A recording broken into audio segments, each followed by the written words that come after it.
So I definitely am shocked. I don't know what I thought I was going to watch, but definitely start crying. And I actually fixed myself up to be on video, and I actually had to go back and watch or read. I'm still fluttered. I had to go back and read the actual message that was requested of me. I was like, wait a minute. So I am so honored to be part of the HVCLA family. Wish I had my all-in shirt on, but I guess this will do. It's still black and white, you feel me? But this could not have come at a better time. I think that we are, or I know that a lot of people are still in a mental space and faith space, or lack thereof, of believing that everything will be okay.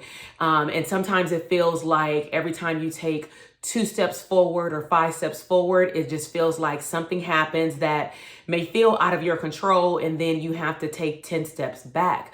But I am here to tell you that that is why I chose to go all in. And I could not have ever imagined me blending mental health the way that I did this year in the All In Impact, because I'm typically, I volunteer myself. If Bishop or Lady K or the creative team ask me to do something, I'm all for it. I am welcome to give my ideas.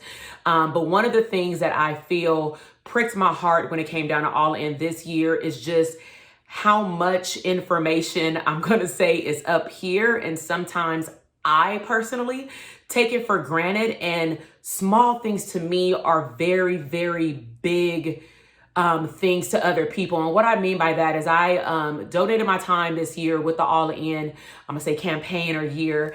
And I decided to, especially during a time like this, as soon as March hit, I was like, hey, I'm down to go in Facebook Live, every week. And that's what I did. And I first just started talking about, what does it mean to be sheltered in place and be in your home? What does it mean to have anxiety? What does it mean to become a homeschool parent, a homeschool child? Don't forget about our transitional age youth. Just because some kids are in college don't mean that they're adults, parents. What does it mean for your relationships? What does it mean for your communication? And most importantly, what does it mean for your faith? And so I found myself literally going into my library of books and really looking at some of the books that I have that is a blend of practical and spirituality, and really looking at how can I break down what I know to give hope to other people. And that was my main goal, is that if I had had clinical experience as a licensed clinical psychologist, along with improving my faith over time, okay, because I am human and things happen. And sometimes you kind of feel like an entrepreneur. Like we say, the entrepreneur meme is like you go up and down.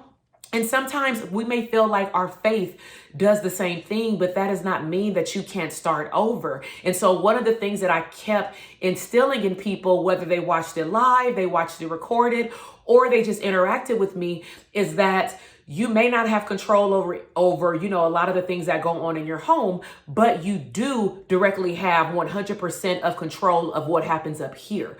Okay. And then if we combine a healthy mindset with awesome faith, an epic level of faith, you cannot go wrong. And that's how I know that me and my family have been able to survive during this time. And so with that said, I'm all in again. I'm super enthused. I am super grateful for the opportunity to serve. And when I say could not come at a better time, sometimes when you give, for those of you who are listening and you may feel like you give, but maybe there's not a reciprocation, or you just feel like it's not the same. I'm here to tell you that our higher power, God, He's watching you. And this year for me has been about alignment, regardless of what's been happening.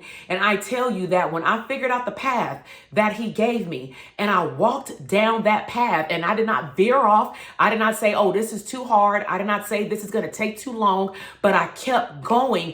I kid you not, from March, or I'm going to say in January, but really in March when all this stuff happened.